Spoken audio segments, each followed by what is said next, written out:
All right, we're going live, just and it's going to be about, I guess, 30 minutes or so. If anybody jumps on, that's cool. If not, then it is what it is. Awesome. So there we are. All right, we're going live, just Oh, let me mute this, and it's going to be about, I guess, 30 minutes or so. If anybody jumps on, that's cool. If not, then it is what it is. Okay, not my first rodeo. Let's rock and roll. All right, we're going live, just Oh, let me mute this, and it's going to be. There we go. Now it's muted. All right, there we go. Let's see here.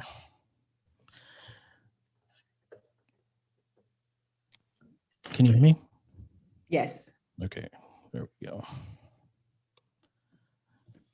And I'm gonna go on my phone just so I can watch it.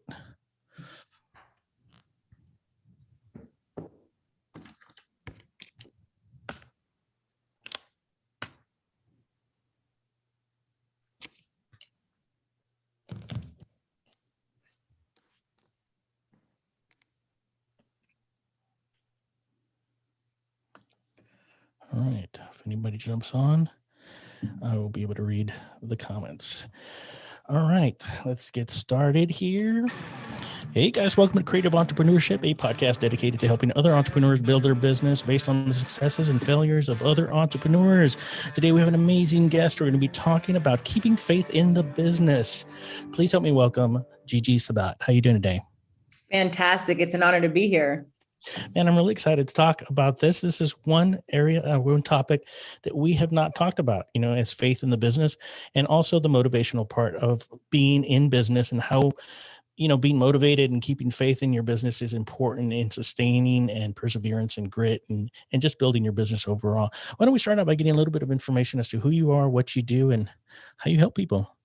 Absolutely. So my name is Regeline Sabbat, but I prefer Gigi for short. I'm a motivational keynote speaker, 5 times best-selling author, life and confidence coach, the host of the award-winning podcast Walk With Me, and I'm also the CEO and founder of Life Service Center of America, and I'm endorsed by Les Brown.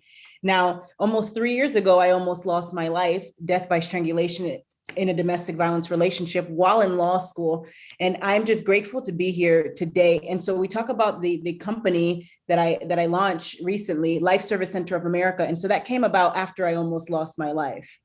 Man, that's crazy. I mean, obviously, going through these challenges also puts you in situations where you persevere and gives you those motivation to just continually go. And obviously, you've built a business. You just recently wrote a book called Overcoming Heart Blocks. Tell me a little bit about that. Absolutely. So Overcoming Heart Blocks, Inspiring Stories for Healing from Trauma. It has authors from all over the world who've overcome their heart blocks to help others understand that they too can overcome their heart blocks that they have developed from a traumatic event or experience. So oftentimes we go through life and we don't even know that we had a heart block. I didn't know I had a heart block. I just knew that there was something internal. And I said, and this is the thing, I said, after I was sexually assaulted when I was 8 years old, it affected my trust in others and my social relationships. And so it wasn't until after I got sexually assaulted again as an adult, and this happened, I was out on an annual retreat with the company I work with just recently. And this was before I launched my company. And I was taken by a man who worked for the company, but from a different state. And I was taken and I was sexually assaulted.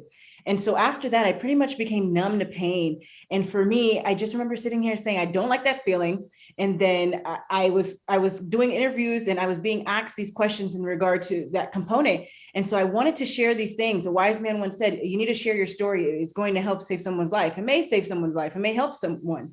And so I said, okay. But as I'm sitting here trying to share my story, there was something so internal that I didn't understand. And it was trying to keep me from sharing that story. And I said, this feels like a heart block. It feels like a heart block. And so that's how that came about. And when I thought I was the only one with a heart block, I found out I'm not alone. There are many other people with a heart block. So you say heart block that's consistent with having your walls up, right? Somebody who's like maybe in a relationship got hurt and they have those walls where they don't trust anybody, or is that the metaphor that you're using as far as heart blocks? Pretty much. So if anyone, or it could be any traumatic event, it could be a car accident, it could be a motorcycle accident, it could be anything really, a parent, an issue with a parent passing away, that grief, you're holding on to that. Now you have this, what folks in society would call a wall, right? But what I found, it's deeper than that. We have to go to the root cause, right? Like Dr. Phil says, first we need to acknowledge that there is a problem, and then you need to solve it. Same thing here, right? You need to acknowledge that you may have a heart block, and then you need to take time to heal and recover. And the solution would be whatever works for you. To each his own. Everybody has something else that works for them. Everyone's healing process is unique. And so we need to respect that. And so you're right. When we talk about, people talk about wall, I have this wall, or I feel like I have this wall. Now ask them the next question, right? Do you feel as though you have a heart block? And the answer, what I found is yes, because I've asked people and they've said, well, yeah, I have a heart block. Yeah, for sure. I mean, many people do. And they carry that through the rest of their life, and sometimes they just don't know, like you mentioned, and it's just something that, could inhibit their ability to grow as an entrepreneur, grow in their relationship. It could be anything. It's crazy how that affects your entire life. That's right. And then there's that anxiety component and all of these things that I talk about that I overcame, that so others too can understand that they too can overcome. If you're listening to this message today and you may have that anxiety component, remember that fear is only as real as you believe it to be. Write that down. Fear is only as real as you believe it to be. And you can overcome your heart block. You can overcome that traumatic event or experience that you've been through. You are not your trials, tribulations, or challenges that you've been through. You can overcome, especially with God first. And that brings us to our next subject, and that's how we are keeping faith in business and understanding how God can help us persevere and help us go through the steps that are necessary in order for our business to be successful. What would you say to a nascent entrepreneur, somebody who's just starting out? What would be your approach to that? Absolutely. I would tell those individuals to keep God first in their lives, to keep him first in their business.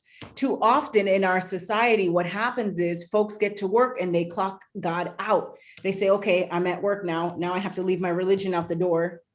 No, you keep them in your heart, you keep them in your business, God first. And so a lot of entrepreneurs, they start out their business. And what I found is that, again, they leave that faith out of their business and they're wondering, well, what's going on here? What's going on? It's because you've left your religion at the door.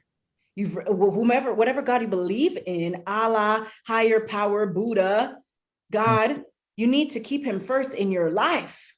And understand this too, to never give up, no matter what challenges you may face in the business world. And I've been there in regards to those obstacles that you're going to face when you start a business. Every business owner faces those obstacles. I'm sure you can relate, Abel.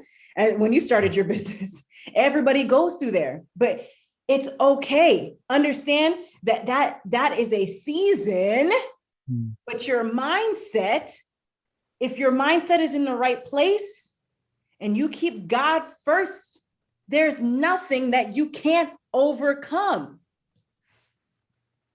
I agree. Starting out a business is very challenging, no matter what your beliefs are, but still it helps when you have faith and you have that ability to, just know that everything is going to be good, everything is going to be all right, and you just keep on keeping on. Just make sure that I know there's times when I was starting a business and I'm raising 2 kids by myself. I'm working 2 or 3 jobs. I'm going to school at the same time, and I'm just like, oh my God, can I really do this? I look at myself in the mirror, and you just say, you have to. And you know what? It just that faith that you have, not just in yourself but in God, and can help you take those necessary steps to persevere and get that motivation and grit back into your system so that you can get back to what you need to do to build your business and to be successful. Absolutely. And understand this, if God brought you to it, he will bring you through it. And especially if he's put it in your mind and heart to launch this business, understand again that God is your CEO. God is your CEO and you're just a steward of his company, but now you need to maintain it and grow it. And again, you need to have that resilient mindset as his servant. As his servant, and how you show up in this world matters. And especially as a leader, you must always have your cup filled first and foremost. You cannot lead if your cup is not filled. Mhm. When you're starting your businesses, or you're starting your business, and you saw the challenges and you've overcome the feelings of um, whatever you had in your past, what brought about this feeling of I need to persevere, I need to stay motivated? What is your motivation to continue building your business? Absolutely. Understanding where God needs me to serve and whom and what he needs me to do. Mm. And so continually, showing people that there's unlimited possibilities, that you're not just the, I guess, um, the slave to your emotions or to your something that happened to you in the past. Are you trying to help people persevere over that? Is that your number one goal? Absolutely. Yes. I love helping others. And especially, I love helping others achieve their goals and getting unstuck. But here's the thing as well. After I almost lost my life, I started seeing from a different lens. Mind you, I understand people from their place of pain. I already loved helping people and all these things, but it's deeper than anything that I ever could have not realized beforehand. Does that make sense? Yeah, yeah. Yeah, absolutely. Because sometimes, like I was telling you before, you're put into situations in your life that they help you persevere. So you look at things in the situation that you're in, whether it's financial, whether it's emotional, whether you're in a relationship and you're going through a divorce, and then you have to ask yourself, can I do this? You have to look at yourself in the mirror and ask yourself, can I do this? And the steps you take after that short that problem that you're having in your life will dictate how the rest of your life goes. If you quit now, you're quitting for the rest of your life. If you persevere and you look at yourself in the mirror and you say, you know what, I've got to do this, then you're going to do this and you're going to find a way to do this. And those steps that you take to ultimately reach that goal, and you're going to look back and be like, you know what, this, I went through this in my life, this is something that happened, I realize this now, and I took those steps that are necessary in order for me to persevere, and I didn't quit. That's right. And positive self-talk truly matters. How you talk to yourself matters. How you show up daily matters. And having that confidence is truly important. So you see, I could have went through everything that I went through and said, okay, I understand what God needs me to do now and launch this company and all these things. I could have just put it off to the side. And I could have said, whoa, me. I could have just said, oh, this happened. Oh, why did this happen to me? How did this happen to me? How does that sound? That sounds so negative. So negative. Absolutely. And it's something sometimes that I think is overwhelming for many people, and it takes over. It takes over, and it could be that they just don't realize it. They don't realize that this is a feeling that they've had. I know that I've been in past relationships where I was hurt, or I was, uh, you know, something happened, and then in future relationships, you start to, I guess, identify with that, and then in a way, you start to look at it that in a way that I guess is deleterious to ultimately to your new relationship because of something that happened in the past. And so, being able to identify it and understand that what you went through is not entirely consistent with how your relationship will be in the future, or your the way it's going to result in the future. So I think, looking at it from that perspective, it's always a learning experience, looking at the way you were treated, the way, even in business, you get rejected all the time. You may have a fear of rejection.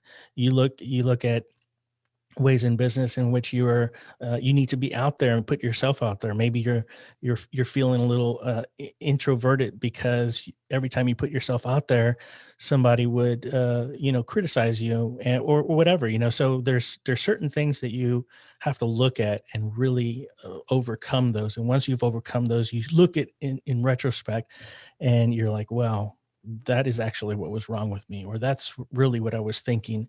But now that I've overcome this, now have this higher, it's like a higher power, it's like you see it and you feel it, and now you've done it, and you're like, you know what, I'm not going to treat people this way because I was treated this way, or I'm not going to be doing something this way because I was being treated this way. And then it starts to change your perspective and how you look at things in business.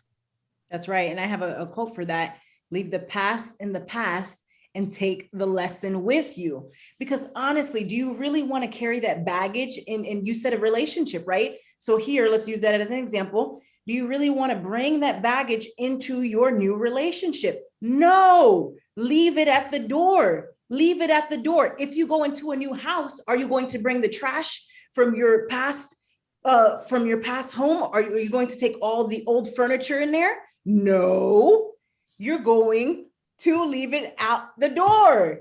Yeah. I guess sometimes, ideally that's what we want to do. But I think sometimes as we're growing, we just don't realize that trash is still here. And it isn't until something like snaps that you're like, holy cow, I'm still carrying that trash. And then it's like with any, and I use relationship because I think that's a good example of how whenever you're in a relationship, because a lot of people have been hurt or in some way challenged in a relationship. And so as you grow in a new relationship, you start to see the things that have transpired in the past, and how maybe you get in an argument or you start fighting, so to speak. You start to really learn from those fights. You, instead of just, oh, throw your hands up and you just say, forget it, I'm out of here or whatever, you kind of assess it a little bit more, and you look at the relationship and think, okay, this has happened to me in the past. I can't carry this trash or this garbage with me into my new relationship. And I think that coincides heavily with business. I think that, like, the way you were treated in the past, the way you look at the way you started your business in the past, and how you carry in the future with business, is strongly related to those types of feelings. Oh, yeah. I remember when I went to go and get my business card from the bank, I was so happy.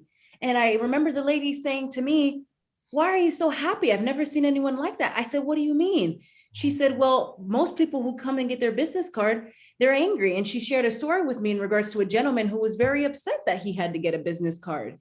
And I said, "Why?" And because he was very upset that he had to start his own business after being terminated from his previous position. And so that's the thing. You can't bring that baggage into the future, the present moment. You cannot. Like you said, it's the same thing in business. Yeah, it's crazy how that happens. How you look at the past, and then you're like, things evolve. Obviously, we get older, we get a little bit more wisdom, we get a little bit more educated, we understand life a little bit better. And then when you're younger, I say younger, but there's a lot of wise young people that have wiser than I was at that age. And look at how things have evolved, and there's all types of people in this world. You have charismatic people that just are natural leaders, and then everything falls on their lap because they're just that type of person.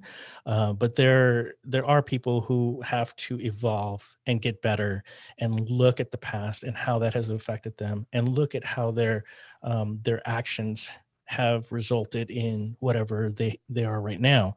And that's happened to me a lot. In my past, I took a lot of steps. It wasn't all just a 100-meter dash.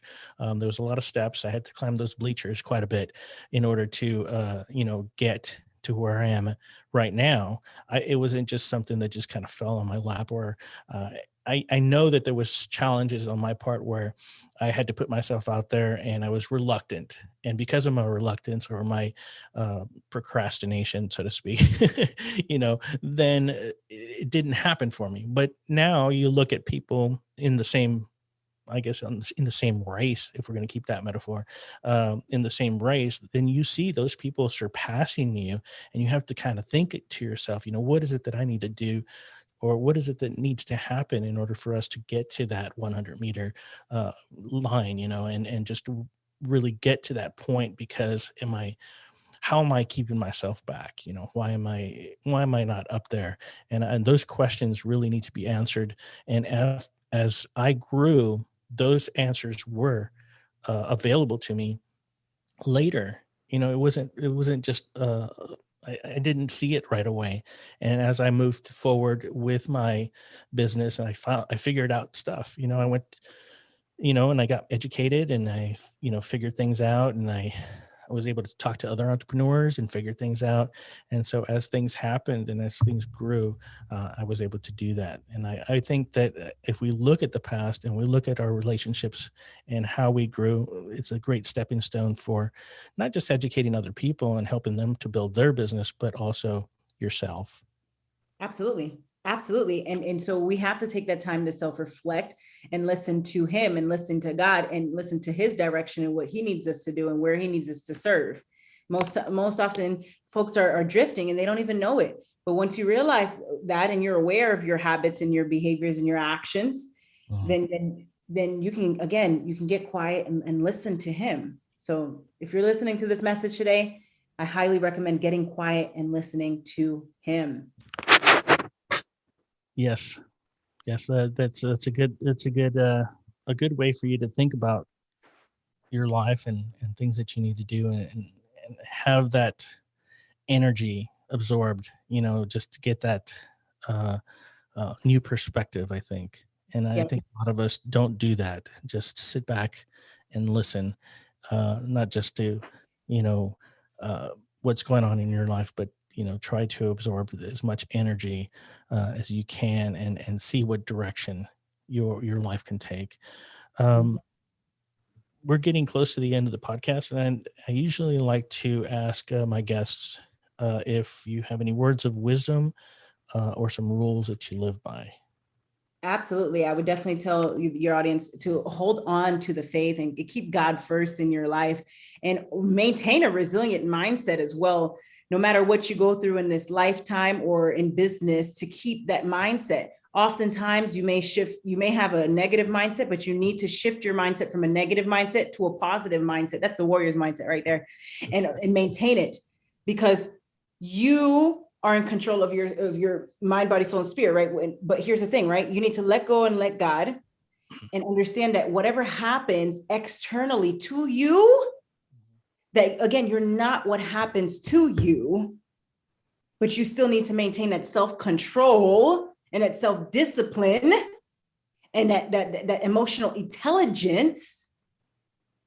So don't let anything external affect your being, your mind, body, soul, and spirit. And understand that you are God's servant and you are called to serve. Awesome. It's not about you. It's about the people that you serve. Amazing. And that's a philosophy of a lot of entrepreneurs, help others and think good things will come. And I think that's a great philosophy and a great way to see things from a perspective of a great entrepreneur and a great person, and just overall a great person, helping other people. And that's why we built this, started this podcast, to help other people. And that's great advice. I'm really glad to have had you on the show. How can our listeners get a hold of you? They can find me they can go to the contact us on the website. That's Life Service Center of America, LLC.com. They get a free chapter of the book, Walk With Me. Again, it's a sequence, because what does the Bible say? The Bible says, bring my people to me. So that's what I'm literally doing. Walk with me, God first. And then also too, if they may have had a heart block, definitely grab Overcoming Heart Blocks as well. Or if you know someone, if you've experienced some trauma, I highly recommend that as well. And then also too, they can find me on LinkedIn. It's Regeline Gigi Sabbat. My middle name is Eden, but I prefer to have the Gigi in there. So you're going to see Regeline Gigi Sabbat. Okay. So definitely check it out. And I look forward to seeing you soon. Awesome. Well, there you go, guys. Gigi Sabbat, it was a pleasure having you on the show today. You're an inspiration to me and our listeners, and I'm so glad to have had you on the show today. Thank you. Awesome. Well, there you go, guys. Gigi Sabbat. Be sure and check out all the information. It's going to be in the show notes. Also, check out creativeentrpreneurship.net. That's creativeentrpreneurship.net. Also, check out tcepodcast.net for all our social media. Be sure and subscribe there. And until next week, keep on keeping on.